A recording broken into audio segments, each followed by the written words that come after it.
పరమ తండ్రి మీకు స్తోత్రములు, పరమ తండ్రి మీకు స్తోత్రములు, పరమ తండ్రి మీకు స్తోత్రములు. మరి ఒక సాక్ష్యము ఎంతగానో అనేక ఉపదేశాల కన్నా కూడా ఉన్నతంగా బలపరుస్తుంది. నా జీవితంలో కూడా అనేక సాక్ష్యాలు, నేను ఆరంభ రోజుల్లో సాక్ష్యాలు విని మరి రక్షణలోకి నడిపించబడ్డాను నేను. కాబట్టి మెసేజ్ల కన్నా సాక్ష్యాలే హృదయాలను అత్తుకుంటాయి, మనం ఎప్పుడు జ్ఞాపకం ఉంటాయి. ఎందుకంటే మెసేజ్ ప్రతి వారం వింటుంటాము. ఓకే, మరి తన జీవితంలో రేచల్ అమ్మాయి తన జీవితంలో ఒక అన్య కుటుంబం నుంచి రక్షింపబడి డైరెక్ట్ అన్య కుటుంబం నుంచి సర్వసత్యంలోనికే పరిశుద్ధ నామమునే తను యాషోవా మెస్సియా నామమును ధరించుకున్నది. అంతకుముందు ఇంకా మిగతా ఏవి తెలియదు. అన్య కుటుంబం నుంచి, విగ్రహారాధన కుటుంబం నుంచి సబ్బాతులోకి, పండగల్లోనికి, పరిశుద్ధ నామంలోనికి. కాబట్టి మరి తన విశ్వాసం బట్టి, తన భక్తి జీవితాన్ని బట్టి తన యొక్క బిడ్డలు ఇద్దరిని దీవించినట్లుగా మన ప్రార్థనలు జ్ఞాపకం చేసుకుందాం. హల్లెలూయా. సో ఈ దినమున మరి చదవబడిన లేఖన భాగాన్ని బట్టి మీకు కొన్ని విషయాలు అందులో నుంచి మనం చూసుకుందాము. మరి రెండవ పస్కా పరలోకపు తండ్రి నిజంగా దీనే కనుక ఏర్పాటు చేయకపోతే 7 పండుగలలో ఏ ఒక్క పండుగ కూడా ఈ యొక్క ఆధిక్యత లేదు, ఈ భాగ్యము లేదు. ఈ యొక్క పండుగకు మాత్రమే 2వ మాసమును ఆయన ఏర్పాటు చేశాడు. రెండవ అవకాశాన్ని, సో సెకండ్ ఛాన్స్, కొన్నిసార్లు ఇంగ్లీష్ వర్డ్స్ రావడం లేదు. సో సెకండ్ ఛాన్స్ ఇచ్చాడన్నట్టు పరమ తండ్రి. ఎందుకంటే నిజముగా ఇది ఒక్కొక్కసారి నేను ధ్యానించుకుంటున్నప్పుడు, అవును కదా తండ్రి, ఇదే గనక లేకపోతే మేము అంత్యదినమున లేపబడడం అనేది, నిత్య జీవాన్ని స్వతంత్రించుకున్నాం అనేది ఏ పరిస్థితులను బట్టో ఆ యొక్క మొదటి నెల పస్కా ఆచరించకపోతే మిస్ అవుతాం కదా తండ్రి అని ఎంతగానో తండ్రిని కృతజ్ఞతాస్తులు చెల్లిస్తుంటుంటాను. అయితే అట్టి కృప మన ఎడల చూపిన తండ్రికి ఎంతగానో మనం కృతజ్ఞతాస్తులు చెల్లిపరచవలసిన వారమై ఉన్నాము. యోహాను సువార్త 2వ అధ్యాయము 17వ వచనము. యోహాను సువార్త 2వ అధ్యాయము 17వ వచనం. నవరత్నమ్మ ప్రార్థన చేస్తుంది. మైకు నవరత్నమ్మకి ఇవ్వండి. నవరత్నమ్మ మెసేజ్ గురించి ప్రార్థన చేస్తారు. యోహాను సువార్త 2వ అధ్యాయము 17వ వచనం. ఆయన శిష్యులు, నీ ఇంటిని గూర్చిన ఆసక్తి నన్ను భక్షించునని వ్రాయబడి ఉన్నట్టు జ్ఞాపకము చేసుకొనిరి. ఆయన శిష్యులు అనుకుంటున్నారట, యాషోవా వారు ఆ యూదుల పస్కా పండుగ సమీపించినప్పుడు యెరూషలేముకు వెళ్ళి ఆలయంలో ఆయన చేసిన పనులను చూసి, సో దావీదు రాజుగారు రాసిన కీర్తన వారు జ్ఞాపకం చేసుకుంటూ, నీ ఇంటిని గూర్చిన ఆసక్తి నన్ను భక్షించునని రాయబడి ఉన్నట్టు జ్ఞాపకం చేసుకొనిరి. చేయండమ్మ, ప్రార్థన చేయండి.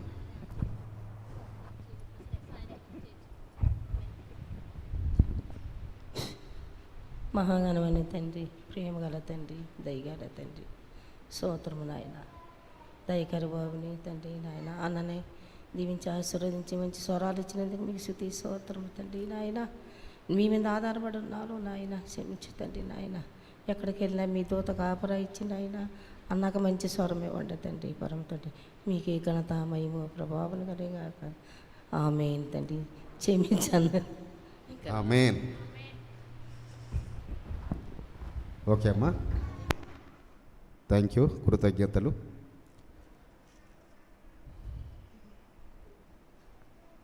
సో యాషోవా మెస్సియా మరి పస్కా పండుగ సమీపించినప్పుడు యెరూషలేముకు వెళ్ళారట.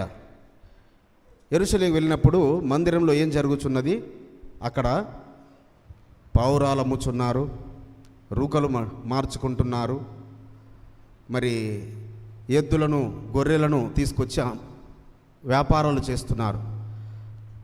అది చూసి ఆయన చాలా కోపముతో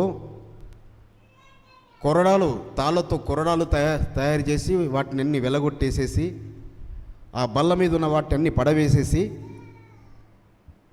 వారు ఆయన ఏంటి నా యొక్క తండ్రి ఇల్లును దొంగల గుహగా చేశారు, వ్యాపారపు ఇల్లుగా చేశారేంటి అని ఆయన వేదనతోని మరి ఈ కార్యము చేసినట్టుగా, ఆ పస్కా పండుగకు ముందుగా చేసినట్టుగా మనకు కనబడుతుంది. అంటే శాస్త్రులు, పరిసయ్యులు, యాజకులు వీరందరూ ఉన్నారు. వీరందరూ మరి వీటిని ఏమి ఆటంకపరచడం లేదు. మందిరంలో జరుగుతున్న వ్యాపారాలను, అంటే వారికి కూడా వాటాలు వస్తున్నాయి అనుకుంటాను, నాకు తెలిసి వారికి కూడా వాటాలు వస్తున్నాయి కాబట్టి వారు మౌనంగా ఉంటున్నారు. సో దొంగల గుహగా చేశారు, వ్యాపారాలకు ఇల్లుగా చేశారు అని ఆయన చేస్తున్నప్పుడు, ఈ కార్యం చేస్తున్నప్పుడు ఆయన శిష్యులు అనుకుంటున్నారు, ఓహో దావీదు రాజు గారు రాశారు కదా కీర్తన గ్రంథంలో, ఆ మాట వారు జ్ఞాపకం చేసుకుంటూ నీ ఇంటిని గూర్చిన ఆసక్తి నన్ను భక్షించునని వ్రాయబడి ఉన్నట్టు జ్ఞాపకం చేసుకున్నారు. మరి చూద్దాం, ఆ కీర్తన గ్రంథంలో 69వ అధ్యాయము 9వ వచనంలో ఈ మాట దావీదు రాజు గారు రాస్తారు. మైకు దగ్గర ఉంచుకోండి. కీర్తన గ్రంథము 69:9. నీ ఇంటిని గూర్చిన ఆసక్తి నన్ను భక్షించి ఉన్నది. నిందించిన వారి నిందలు నా మీద పడి ఉన్నవి.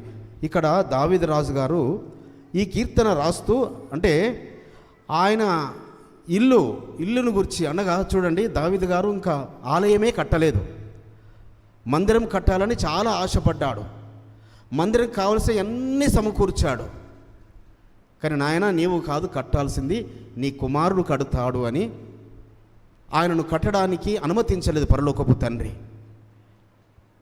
కానీ ఆయన తపనంతా ఏంటంట, దావీదు రాజు గారి యొక్క తపనంతా ఏంటి, ఆయన ఇల్లును గురించి, ఎవరి ఇల్లును గురించి, పరలోకపు తండ్రి ఇల్లును గురించి ఆయన యొక్క ఆసక్తి అట భక్షిస్తున్నదట. అంటే భక్షించడం అంటే అది రేయింబగలు ఒక తపనతో, తృష్ణతో. అంటే ఇప్పుడు మన ఇళ్ళ గురించి మనం చూసుకుంటే మనకు అర్థమవుతుంది. మన ఇంటిలో సర్వము సమృద్ధి ఉండాలని, మన పిల్లలు బాగా చదవాలని, మన పిల్లలు ఉన్నతమైన స్థానాలకు చేరుకోవాలని, సో రేయింబగలు మనం తపిస్తుంటుంటామా లేదా మన ఇల్లుని గురించి? ప్రతి ఒక్కరూ సో ఇంటిని గురించి ఆ యొక్క ఆసక్తి, అంటే మన ఇల్లును గురించి ఏ విధమైన ఆసక్తి కలిగి ఉంటామో అంతకన్నా ఎన్నో రెట్లుగా దావీదు రాజు గారు పరలోకపు తండ్రి యొక్క ఇల్లైన ఆ మందిరము గురించి ఆయన ఆసక్తి భక్షిస్తున్నట్టుగా మరి ఇక్కడ రాస్తున్నాడు. కాబట్టి పరిశుద్ధులారా, మరి మన ఆసక్తులు ఏ విధంగా ఉన్నాయి ఈ ఇల్లును గురించి? ఏది మన ఇల్లుని గురించి ఎలాగో మనం ప్రతి ఒక్కరం కలిగి ఉంటాము, అది తప్పనిసరి ప్రతి ఒక్కరూ చేయవలసిందే, చేస్తుంటే ఉంటాము. ఎవరన్నా కొందరు ఉంటారేమో మరి బరువు బాధ్యతలు లేకుండా, భార్య ఒకది కష్టపడితే భర్తలు మరి ఏ పని పాట లేకుండా తిరిగేవారు, లేక భర్తలు కష్టపడుతుంటే భార్యలు ఇష్టానుసారంగా ఖర్చు పెట్టేవారు ఎక్కడన్నా ఉంటారేమో. కానీ చాలా కుటుంబాలలో భార్యాభర్తలు ఇద్దరూ తప్పిస్తూ ఉంటుంటారు వారి గృహం గురించి, వారి పిల్లల గురించి.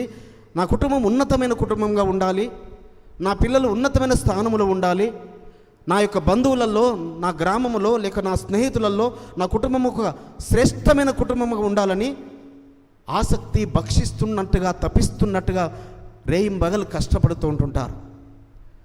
అహోరాత్రులు కష్టపడుతుంటారు వాళ్ళ పిల్లల ప్రయోజనం గురించి, వాళ్ళ పిల్లల యొక్క ఫ్యూచర్ గురించి. కానీ పిల్లలకి ఇది అర్థం కాదు, తల్లిదండ్రులు పడే బాధ, ఆ వేదన. కాబట్టి ప్రతి తల్లిదండ్రి గురించి చెప్తున్న సుమా నేను, ప్రతి తల్లిదండ్రి ఈ విధంగా ఆసక్తి కలిగి ఉంటారు. అయితే దావీదు రాజు గారు ఈ యొక్క ఇల్లును గురించి, యెహోవా ఇల్లును గురించి, యెహోవా మందిరంను గురించి ఆయన యొక్క ఆసక్తి అట భక్షిస్తుందట. మరి ఒక మాట హెబ్రీ పత్రికలో అపోస్తలుడైన సౌలు గారు రాస్తారు. హెబ్రీ పత్రిక 3వ అధ్యాయము, ఆయన ఇల్లు అని ఇక్కడ రాస్తుంటుంటాడు. 3వ అధ్యాయము 6వ వచనము. అయితే మెస్సయ్య కుమారుడై ఉండి ఆయన ఇంటి మీద నమ్మకముగా ఉన్నాడు. ధైర్యమును నిరీక్షణ వలని ఉత్సాహమును తుదమట్టుకు స్థిరముగా చేపట్టిన ఎడల మనమే ఆయన ఇల్లు. ఎవరట మనం? ఆయన ఇల్లు అంటే ఎవరట? ఏదో ఏదో కవి గురిజాడ అప్పారో ఎవరు రాశాడు, దేశం అంటే మనుషులోయి మట్టి కాదోయ్ అని అన్నట్టుగా. సో మందిరం అంటే, ఇల్లు అంటే ఎవరు? మనమందరం ఉంటేనే ఆయన ఇల్లు, మనం అందరం కలిస్తేనే ఆయన ఇల్లు. కాబట్టి ఈ ఇంటి గురించి నా ఆసక్తి భక్షించున్నదంటే ఎవరి గురించి ఆసక్తి? ఆయన దావీదు రాజు గారిది ఆయన పిల్లల గురించి, మందిరానికి వచ్చే బిడ్డల గురించి. సో మా ఆసక్తి కూడా అదే, సేవకులుగా మా ఆసక్తి కూడా ఏంది? ఈ ఇల్లు గురించి, ఈ యొక్క మందిరం గురించి. ఈ మందిరంలో సజీవమైన రాళ్ళ చేత కట్టబడుచున్న ప్రతి ఒక్క బిడ్డల గురించి మా యొక్క ఆసక్తి భక్షిస్తుంటుంటుంది. ఏ విధంగా ప్రతి కుటుంబము దీవించబడాలని, ప్రతి కుటుంబము ఆశీర్వదించబడాలని, ప్రతి కుటుంబము కూడా ఈ ఆశీర్వచన పాత్రలో చేయి వేయాలని. కానీ నిజంగా ఈ సంవత్సరం వచ్చినంతగా శోధన మరి ఎప్పుడు 2015లో మనం స్టార్ట్ చేశాము. 10 పస్కాలలో ఇంత ఆటంకాలు ప్రతి కుటుంబంలో, ఏదో ఒక శోధన, ఏదో ఒక ఆటంకం, ఏదో ఒక ఇబ్బంది, ఏదో ఒక వేదన. సో ఇంతగా నేను ఎప్పుడు చూడలేదు. నేను ముందు రోజు మన పస్కాలో కూడా చెప్పాను మీకు. కాబట్టి అనేక శ్రమలు, అనేక ఇరుకులు, ఇబ్బందులు, అనేక వేదనలు, అనేక శోధనలను దాటుకొని మరి చాలామంది వచ్చి మొదటి పస్కాలో పాలు పెంపులు పొందారు. కొందరైతే బయలుదేరిన తర్వాత వెనక్కి వెళ్ళాల్సిన పరిస్థితులు, బయలుదేరలేని పరిస్థితులు, సో ఇంకా బయలుదేరుతామా లేదా అనే పరిస్థితులు. ఈ విధంగా అపవాది అనేకమైన ఆటంకాలు కలుగజేశాడు. అపవాది ఆటంకాలు కలుగజేస్తాడని కాబోలు పరమ తండ్రి ముందుగా గుర్తెరిగే ఈ విధంగా 2వ పస్కాను ఆయన ఏర్పాటు చేశాడు. హల్లెలూయా, హల్లెలూయా. నా బిడ్డలకు అపవాది వాడు ఆటంకాలు కలుగజేసేవాడు. సో కలుగజేస్తాడని వారి మేలు కొరకు, వారి యొక్క నిత్య జీవం స్వతంత్రించుకున్న కొరకు ఈ 2వ పస్కాను ఏర్పాటు చేశాడు. కాబట్టి ఆసక్తి ఉన్నవారి కొరకు ఇది. ఎందుకు నుంచి వచ్చారు? ఖమ్మం కొత్తగూడెం ప్రాంతం నుంచి ఎందుకు నుంచి వచ్చారు? సూర్యాపేట నుంచి ఎందుకు నుంచి వచ్చారు? కోదాడ నుంచి. సో ఆసక్తి ఉన్నది కాబట్టి వచ్చారు. సో ఈ యొక్క ఆశీర్వచన పాత్రలో చేయి వేస్తే నేను, నా కుటుంబము దీవించబడుతుంది, నా కుటుంబం ఆశీర్వదించబడుతుంది, మేళ్ళ చేత నింపబడతాము. నేను అంత్యదినములో లేస్తాను. వ్యక్తిగతంగా ముందు మనకు మేలు, మన కుటుంబానికి ఆశీర్వాదము, మన వంశమునకు దీవెనలు. కాబట్టి మనందరి ఆసక్తి ఏముంది? దేని విషయమై ఉండాలి? ఆయన ఇల్లుని గురించి. దావీదు రాజు గారి యొక్క ఆసక్తి ఏ విధంగా భక్షించిందో, ఆ దావీదు గారి వంశంలో వచ్చిన యాషువా మెస్సయ్య ఆ మందిరం గురించిన ఆసక్తి ఆయనది భక్షిస్తున్నది. అందుగురించే మరి అరణ్యంలో ఉన్నప్పుడు వారు ఈ పండుగను ఆచరించలేకపోయారు. మొదటి నెల వారు ఆచరించలేకపోయారు. సంఖ్యాకాండము 9వ అధ్యాయము 6, 7, 8 వచనాలు. సంఖ్యాకాండము 9వ అధ్యాయము 6, 7, 8 వచనాలు. కొందరు నరశవమును ముట్టుట వలన అపవిత్రులై ఆ దినమున పస్కా పండుగను ఆచరింపలేకపోయిరి.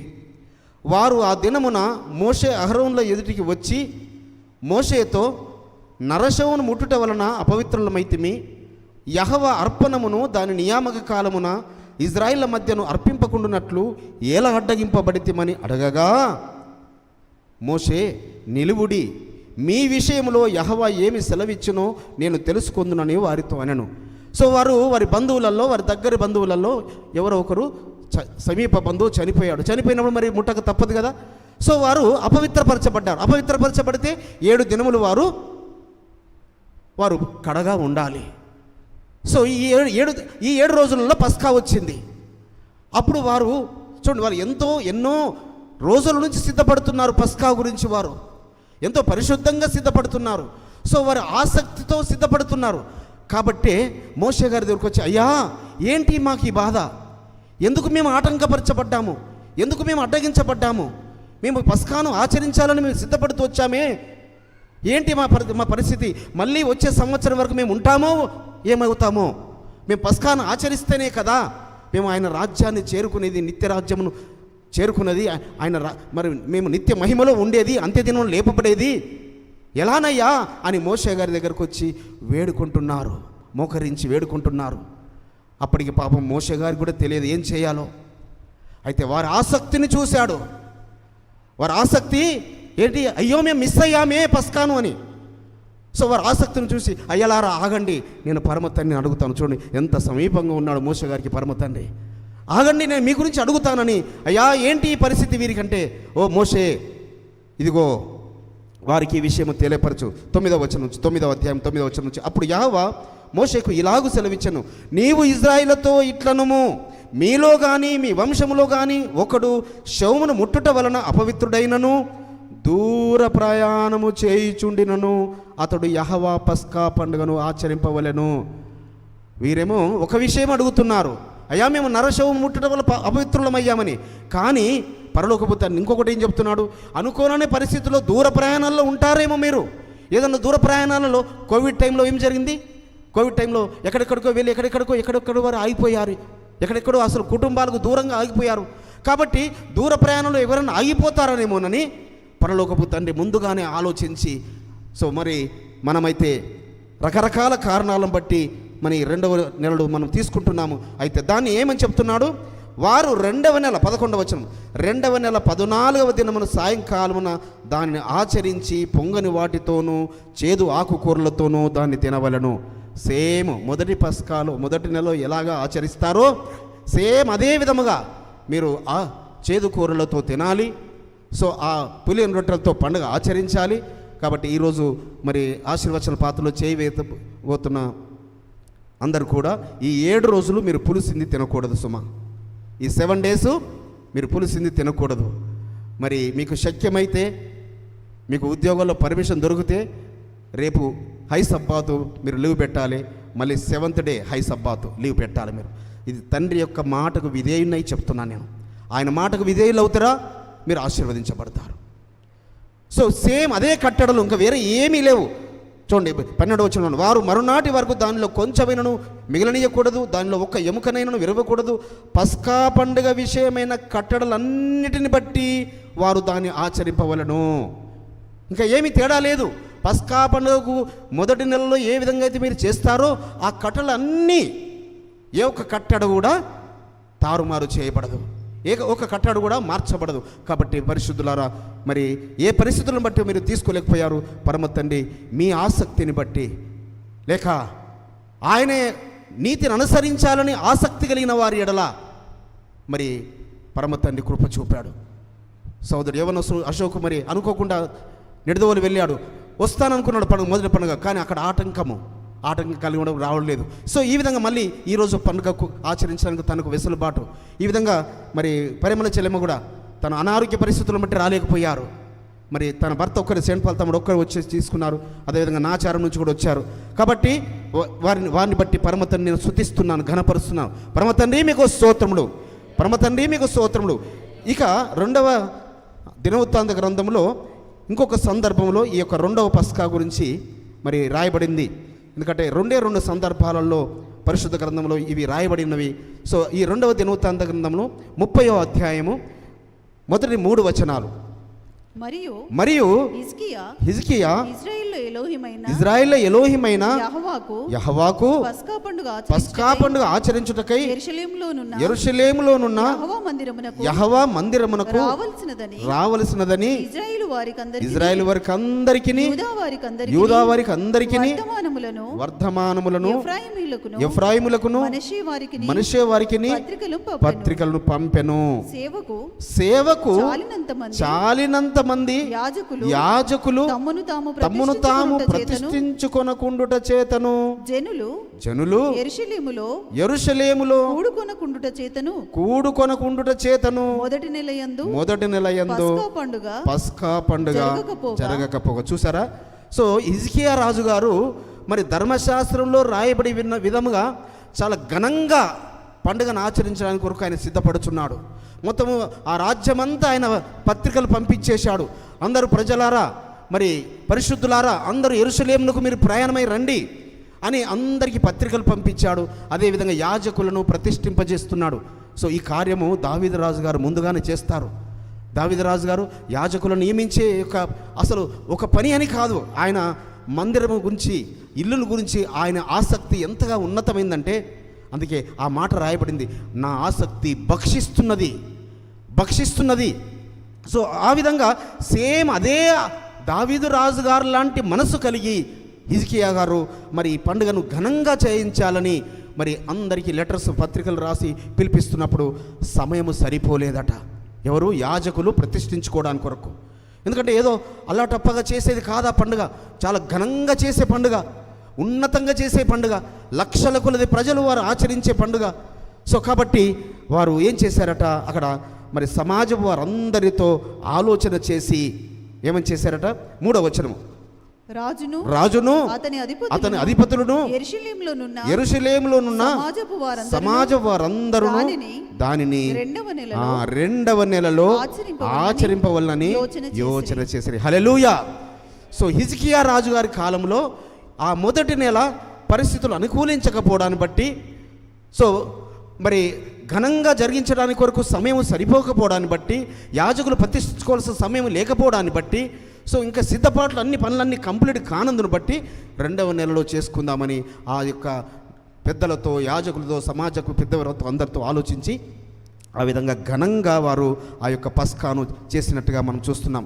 కాబట్టి మనము ఆసక్తితో ఏ విషయాలు మనం ఆసక్తి కలిగి ఉండాలి. సో ఈ యొక్క ఆయన ఇల్లుని గురించి, ముఖ్యముగా ఆయన ఇల్లుని గురించి, మన ఇల్లుని గురించి ఎలాగో మనం ఆసక్తి కలిగి ఉంటాము. ఇక మన దేహం అనే ఇల్లుని గురించి ఇంకా ఎక్కువ ఆసక్తి కలిగి ఉండాలి. మన ఈ దేహం అనే ఇల్లుని గురించి ఎలాగో అందరం శ్రద్ధ తీసుకుంటాము ఈ దేహం అనే ఇల్లు గురించి. సో మన దేహంలో ఉన్న ప్రతి పార్ట్ గురించి చాలా జాగ్రత్త తీసుకుంటాము.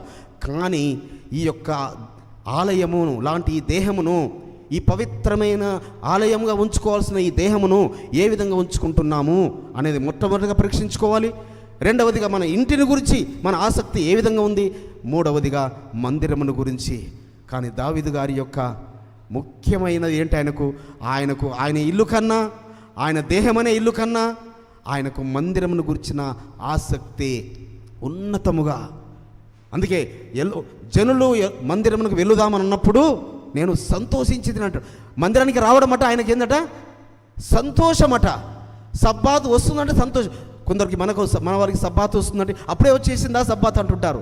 ఎందుకంటే 6 రోజులు సరిపోవు, 12 రోజుల తర్వాత వచ్చుంటే బాగుండేది అనిపిస్తుందేమో కొందరికి. కానీ పరమ తండ్రి సో వారము 6 రోజుల తర్వాత మరి 7వ దినము సబ్బాతును పెట్టాడు. సబ్బాతు వస్తుందంటే ఎంతగా సంతోషిస్తుంటామో దాన్ని బట్టి మనకు ఆశీర్వాదాలు ఉంటాయి సుమా. ఆ ఆసక్తిని బట్టి మనకు దీవెనలు ఉంటాయి సుమా. సో ఆశీర్వాదం ఎక్కడూ లేవు, మన ఆసక్తిని బట్టి, మన ఆశ దేని మీద. సబ్బాతు వచ్చిందంటే కొందరికి ఏంటంటే ఇక రెస్టే కదా, బాగా పడుకోవడమే కాదు. బాగా పడుకోవడానికి కాదు పరమ తండ్రి విశ్రాంతిని ఇచ్చింది, బాగా స్తుతించడానికి. నీ పనులన్నీ మాని నన్ను స్తుతించను నాయనా అని చెప్పాడు.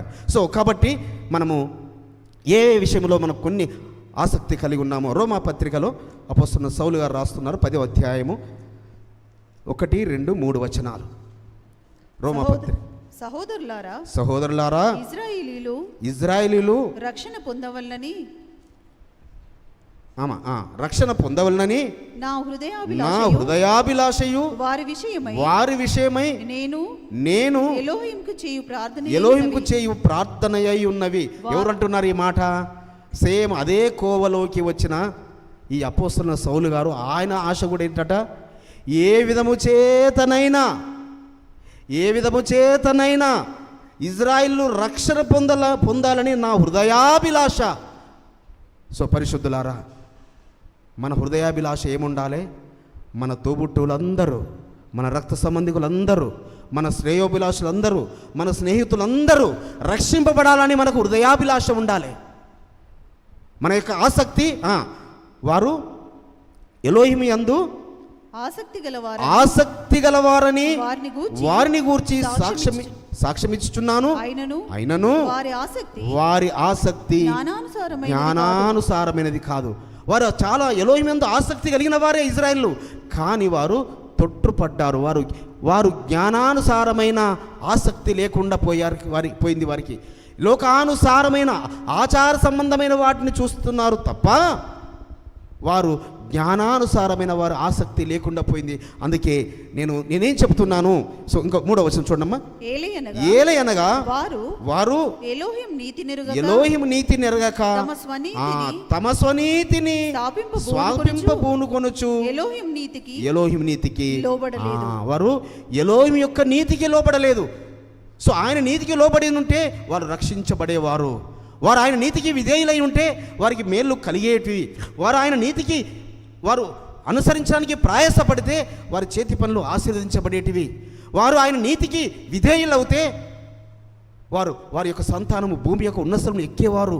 ఈ విధంగా ఆశీర్వాదాలని కోల్పోతున్నారు, వాళ్ళు రక్షణ కోల్పోతున్నారు అని ఆయన యొక్క హృదయాభిలాషనట ఇజ్రాయేల్ అందరూ ఏ విధము చేతనైనా.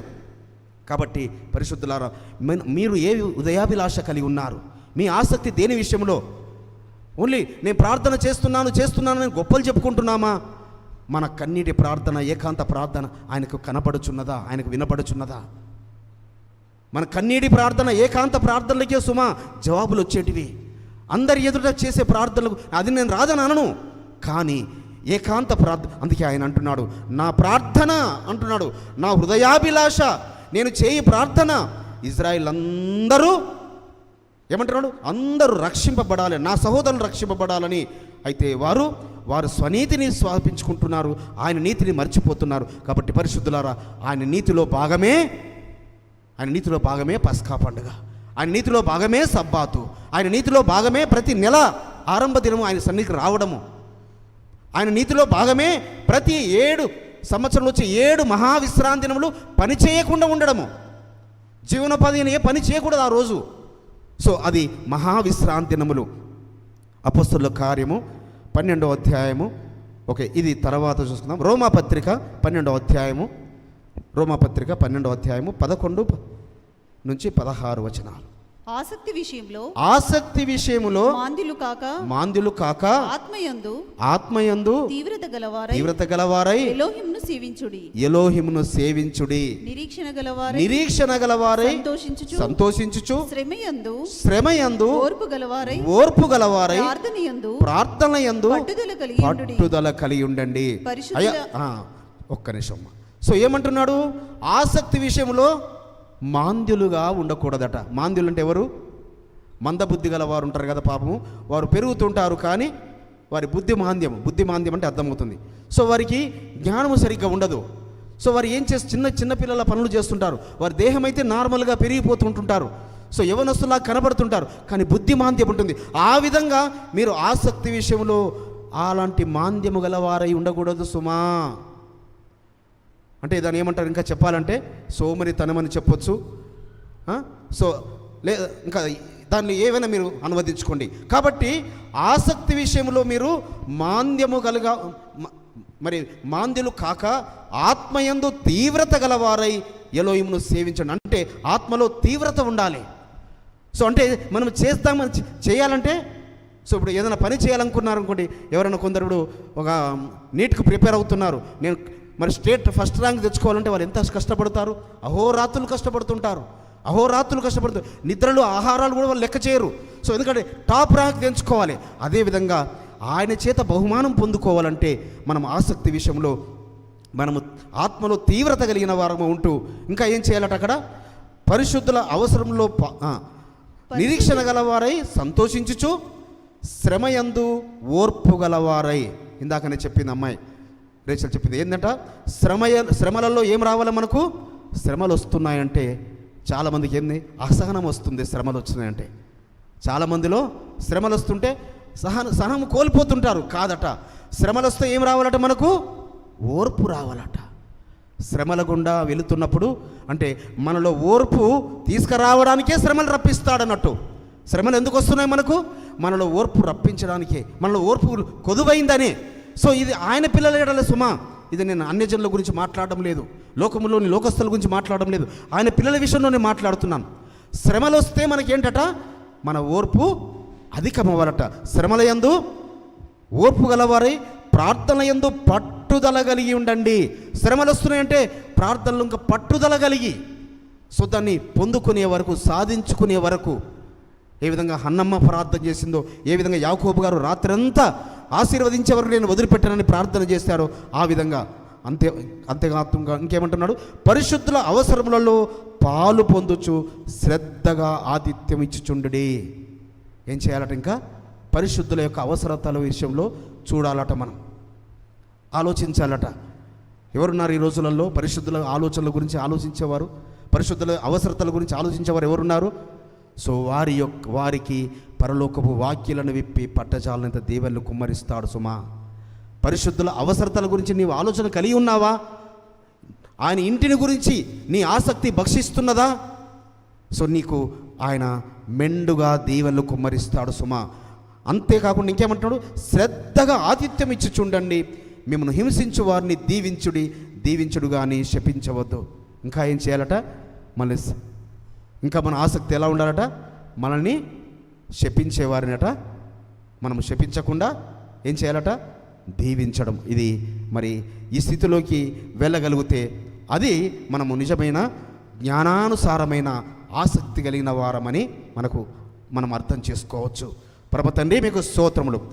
ఫిలిప్పీయుల రాసిన పత్రిక 3వ అధ్యాయము, అపోస్తలుడైన సౌలు గారు రాసిన ఫిలిప్పీయుల రాసిన పత్రిక 3వ అధ్యాయము 6-7 వచనాలు.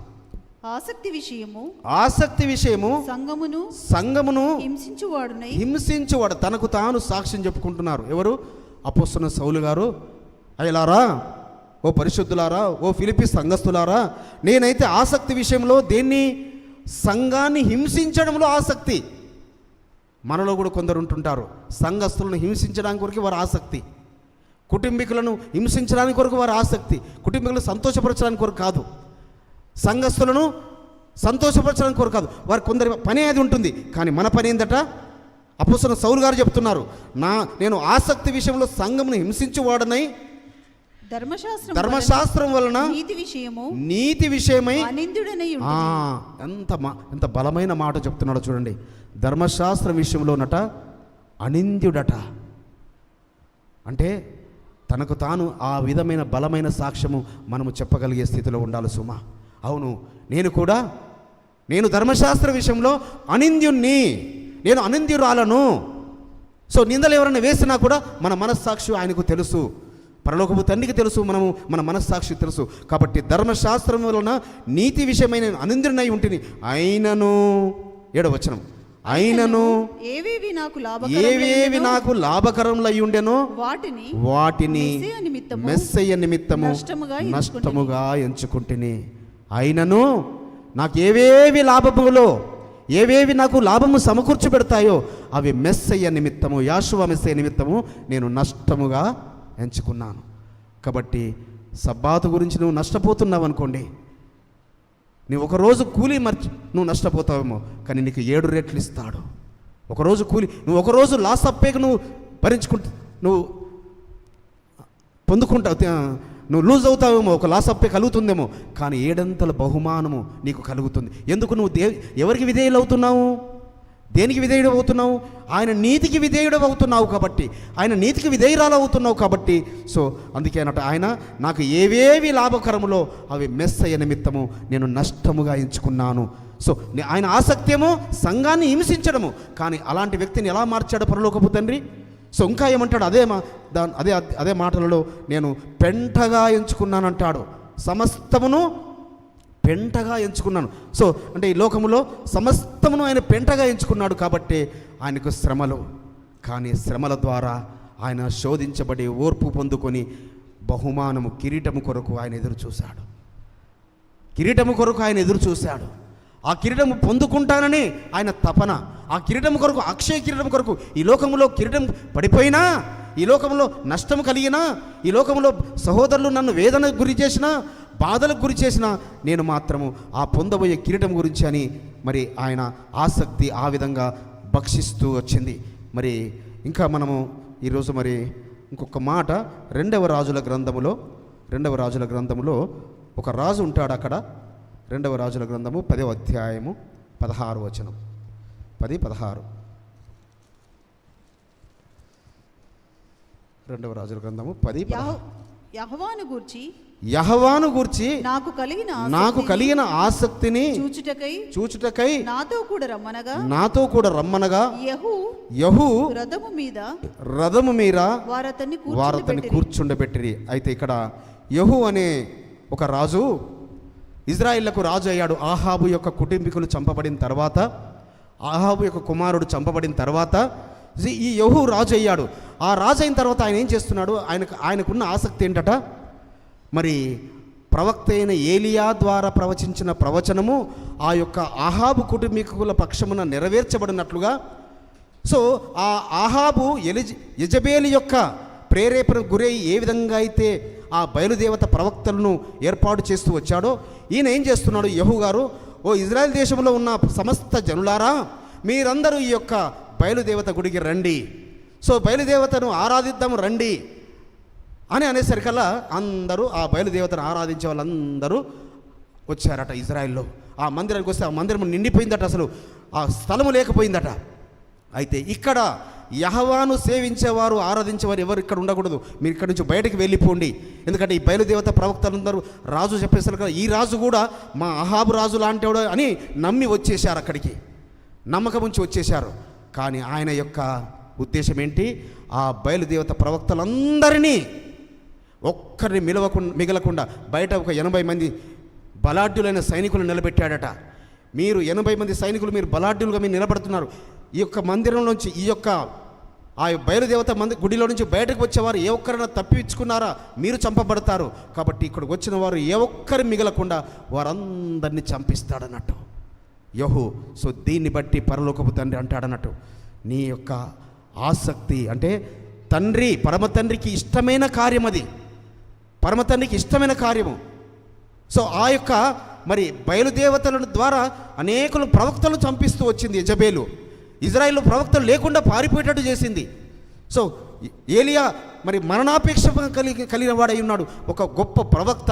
ఆ యెజబేలుకు భయపడి మరణము నాకు అయ్యా నేను ఇంకా బ్రతకను అనే స్థితికి వెళ్ళిపోయాడు. అంటే ఇజ్రాయెల్ అందరూ ఏ ఒక్కరిని మిగలకుండా, ప్రవక్తలు మిగలకుండా చంపించిన ఆ యొక్క యెజబేలు యొక్క వారసత్వాన్ని ఒక్కరిని మిగలకుండా ఈ యెహూ చంపినట్టుగా మనం చూస్తాము. కాబట్టి ఆయన యొక్క ఆసక్తి ఏంది, తండ్రి యొక్క నీతిని నెరవేర్చాలని.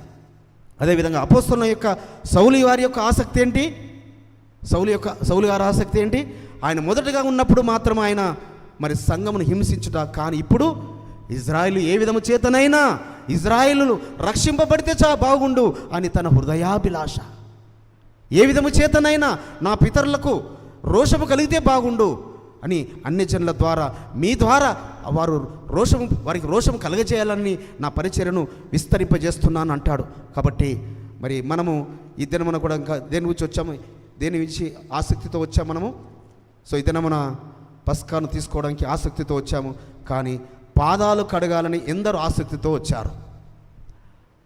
పాదాలు కడగాలని ఎందరో ఆసక్తితో వచ్చారు. చేయలెత్తండి ఒకసారి. పాదాలు కడగాలని ఎందరో ఆసక్తితో, నేను కూడా. సో పాదాలు కడగడానికి ఆసక్తి కలిగి ఉండాలి మనం. ఎందుకు పాదాలు కడగడానికి ఆసక్తి, ఎందుకు పరిశుద్ధులు? దాని యొక్క అర్థం, అంతరార్థం ఏంటి? సృష్టికర్త అయిన, రక్షకుడైన, విమోచకుడైన, బోధకుడైన యాషువా మెస్సయ్య వారు ఆయన శిష్యుల పాదాలు కడిగాడు కదా. ఎవరన్నా గొప్పవాడు తక్కువవాని యొక్క పాదాలు కడుగుతారా? ఈ సృష్టిలో ఎవరన్నా చేస్తారా పని?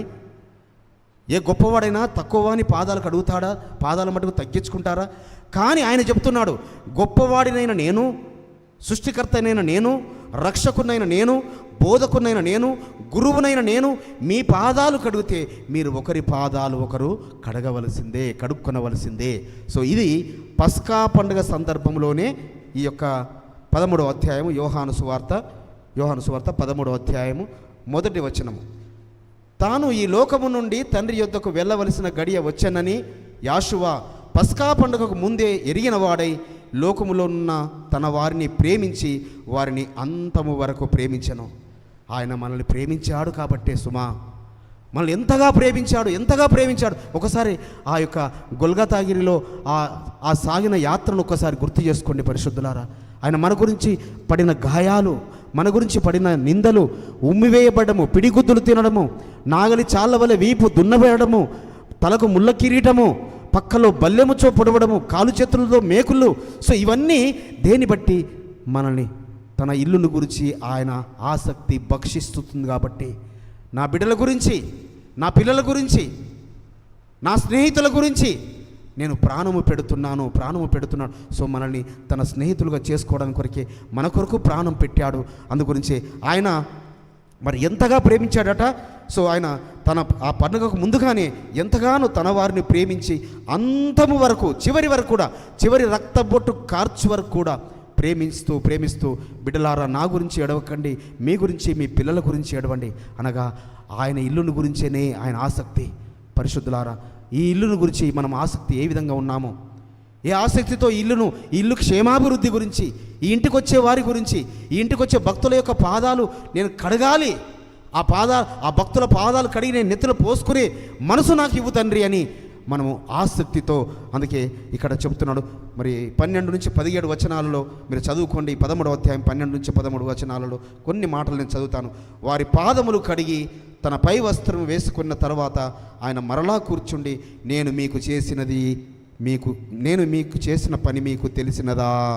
బోధకుడనియు ఎలోహిమనియు మీరు నన్ను పిలుచుచున్నారు. నేను బోధకుడను ఎలోహిమును గనుక మీరు ఇట్లు పిలుచుట న్యాయమే. కాబట్టి ఎలోహిమును బోధకుడినైన నేను మీ పాదములు కడిగిన ఎడల మీరు ఒకరి పాదములు ఒకరు కడగవలసినదే.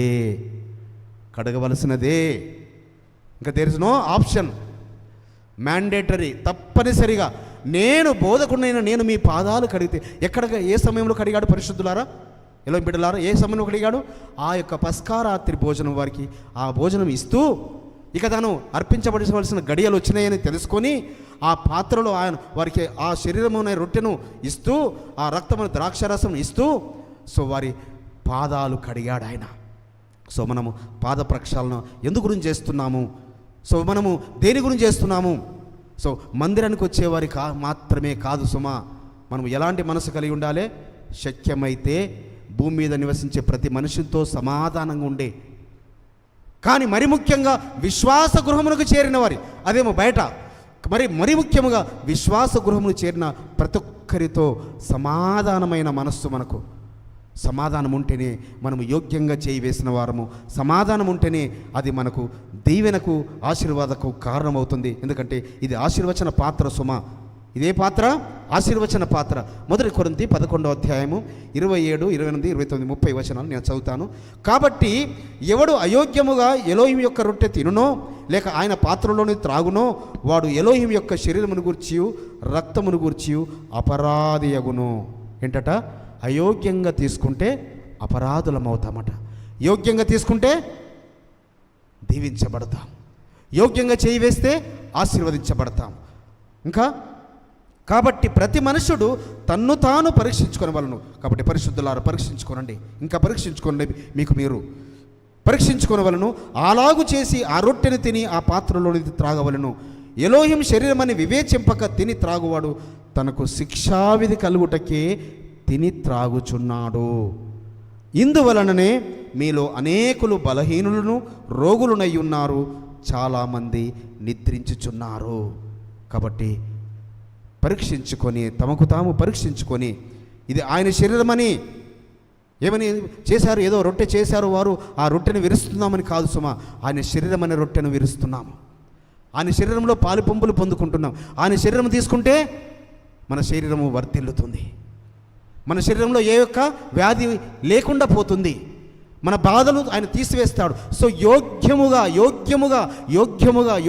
చేయి వేసినప్పుడు పరిశుద్ధులారా, యోగ్యమైన మాట ఆయన పలికాడు. అక్కడ యోగ్యముగా చేయి వేస్తే మన యొక్క మరి రోగులు, మరి వ్యాధులు పోతాయి, బలహీనతలు పోతాయి, మనం బలము ధరించుకుంటాము. కాబట్టి మనం శిక్షావిధి గురించి కాదు, మనం దీన్ని ఈ యొక్క శరీరం అనే రొట్టెను తీసుకుంటుంది, ఈ రక్తం అనే ద్రాక్షరసం తీసుకుంటుంది. 1 కొరింథీ 10వ అధ్యాయము 16, 17 వచనాలు చూసుకొని మనం ముగించుకుందాం. 1 కొరింథీయులకు రాసిన మొదటి పత్రిక 10వ అధ్యాయము 16, 17 వచనాలు. మనము దీవించు ఆశీర్వచన పాత్రలోనిది త్రాగుట మెస్సయ్య రక్తములో పాలు పుచ్చుకొనుటయే కదా.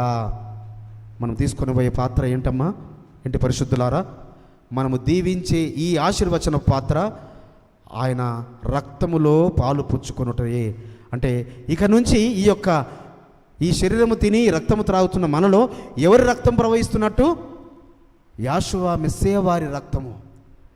యాషువా మెస్సయ్య వారి రక్తము ద్వారా, తన రక్తం ద్వారా మనల్ని కొన్నాడు కదా, తన క్రయధనము చెల్లించి కొన్నాడు కదా. కాబట్టి ఆ రక్తము సాదృశ్యంగా తీసుకుంటున్న మనం ఈ యొక్క ద్రాక్షరసం తీసుకోవడము, మనము ఆయన రక్తములో పాలు పుచ్చుకున్నట్టే. మనము విరిచి రొట్టె తినుట మెస్సయ్య శరీరములో పాలు పుచ్చుకొనుటయే కదా. మనమందరము ఆ ఒక్కటే రొట్టెలో పాలు పుచ్చుకొనుచున్నాము. రొట్టె ఒకటే గనుక అనేకులమైన మనము ఒక్క శరీరమై ఉన్నాము. సో ఈ ఇల్లులో ఈ ఇంటికి వచ్చేవారందరూ ఏంటట, ఒక్కటే శరీరం వలె ఉండాలి. ఒకటే శరీరము. నీ కాలు చిటికెన వేలుకు ఒక రాయి తగిలి రక్తం వస్తుంది, నీ దేహం అంతా సంతోషిస్తుందా చెప్పండి? అది చిటికెన వేలే కదా, కాలు గోరే కదా. అనగా ఈ మనమందరం కూడా ఈ ఇల్లు ఆయన ఇల్లు, ఆయన ఇంటి గురించి మన యొక్క ఆసక్తి భక్షిస్తున్నప్పుడు ప్రతి వారి గురించి కూడా నువ్వు విజ్ఞాపన ప్రార్థన చేస్తావు. ప్రతి వారు కూడా దీవించబడాలని ప్రార్థన చేస్తావు. ప్రతి వారి ఎడల ఆసక్తి కలిగి ప్రార్థన చేస్తావు. ఆసక్తితో ప్రార్థన ఏలియా గారు ప్రార్థన చేస్తేనట 3.5 సంవత్సరాలు వర్షం కురవలేదట. ఆయన ఆసక్తితో చేశాడట. మళ్ళీ ఆసక్తితో ప్రార్థన చేస్తే మళ్ళీ వర్షం వచ్చిందట.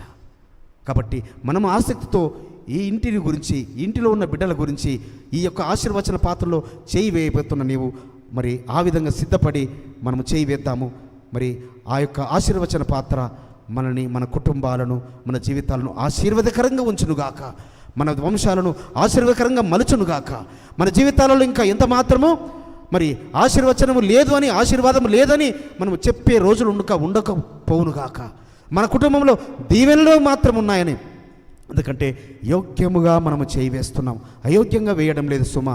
మనము ఇల్లును గురించి ఆసక్తి కలిగి ఉన్నాము. మరి ఆ యొక్క హిజ్కియా రాజుగారు ఆసక్తి కలిగి ఆ యొక్క మొదటి నెల చేయలేక 2వ నెలలో చేశాడు. అదేవిధంగా మరి మనము కూడా మరి మొదటి నెలలో మరి అవకాశము లేక పరిస్థితులు అనుకూలించినందు బట్టి, కాబట్టి మనము మన ఆసక్తి కూడా ఏ విధంగా ఉండాలంటే ఆయన నిమిత్తమై, మెస్సయ్య నిమిత్తమై, ఆయన నీతి నిమిత్తం. మెస్సయ్య నిమిత్తం అంటే ఆయన నీతి నిమిత్తము మనం కొన్నిసార్లు ఎంత నష్టపోవడానికి కూడా సిద్ధంగా ఉంటే ఆయన మనల్ని నష్టపోనిచ్చేవాడు కాదు సుమా. ఆయన మనల్ని నష్టాల పాలు చేసేవాడు కాదు, మనల్ని తలగా ఉంచేవాడే, మనల్ని ఆశీర్వదించేవాడే, దీవించేవాడే. ఆయన నీతి నిమిత్తమై నష్టపోయావా డెఫినెట్గా 7 రెట్లు ఇది నేను పొందుకున్నాను, నేను చవి చూశాను, రుచి చూశాను. ఆయన నీతి నిమిత్తము, ఆయన పండుగల నిమిత్తము, ఆయన సబ్బాతుల నిమిత్తము నేను నష్టపోయాను అనుకున్నాను, కానీ 7 రెట్ల ఫలము నేను పొందుకున్నాను. కాబట్టి పొందుకున్నానని ధైర్యంగా చెప్తున్నాను, మీరు కూడా పొందుకుంటారని శుభప్రదమైన నిరీక్షణతో ఈ మాటలు చెప్తున్నాను. పరమ తండ్రి మనందరినీ మరి ముఖ్యంగా అయితే మన 2వ పస్కాలో చేయి వేస్తున్న బిడ్డలందరినీ పేరు పేరున వారిని, వారి కుటుంబాలను, వారి వంశాలను దీవించి ఆశీర్వదించునుగాక. ఆమేన్. హల్లెలూయా.